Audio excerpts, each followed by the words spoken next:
لیلۃ القدر اپنے دامن میں اتنی رحمتیں رکھتی ہیں کہ اس امت کے سارے گناہ گاروں کی بخشش کے لیے کافی ہے۔ اس رات میں روح الامی اترتے ہیں، ایمان جو قیام میں ہوتے ہیں، ذکر الہی میں ہوتے ہیں، ان سے مصافحہ کرتے ہیں کہ سر انور حضور نے باہر نکالا اور فرمایا کہ لیلۃ القدر کو آخری عشرے میں تلاش کرو۔ اور ایک روایت کے لفظ یہ ہیں کہ آخری عشرے کی طاق راتوں میں تلاش کرو۔ یہ رسول ہیں، فرماتے ہیں میں قسم کھاتا ہوں کہ وہ رات 27ویں شب ہے۔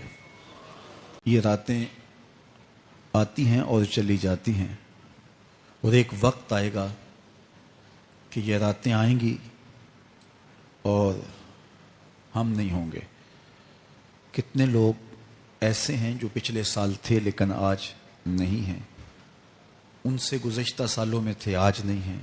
تو یہ جو میسر راتیں ہیں، ان کے دامن سے پھوٹتی ضیائیں ہمیں اپنے اندر سمو لینی چاہیے کہ ہم دنیا پہ نہ بھی ہوں گے تو یہاں سے جو ہم نے نور لیا ہوگا وہ قبر میں بھی چراغاں کرے۔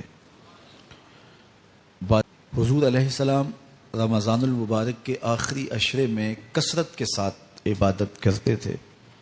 حضرت سیدہ عائشہ رضی اللہ تعالی عنہا فرماتی ہیں کہ حضور کمر بستہ ہو جاتے اور اپنا تہ بند کس کے باندھ لیتے، خود بھی جاگتے اور اہل خانہ کو بھی بیدار رکھتے۔ یہ ایک رات 1000 مہینے کی عبادتوں سے افضل، بہتر اور بھاری ہے۔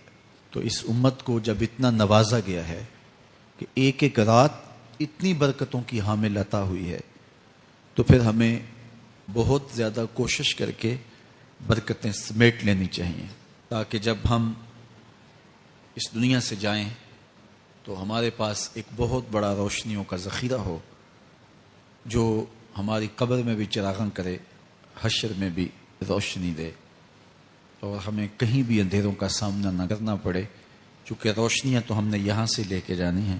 تو میں اللہ کی بارگاہ میں آپ سب کے لیے دعا گو ہوں، نصیب ہوں۔ حضور نے ارشاد فرمایا جس نے لیلۃ القدر میں قیام کیا ایمان اور محاسبہ نفس کے ساتھ، اللہ اس کے پچھلے سارے گناہ معاف فرما دیتا ہے۔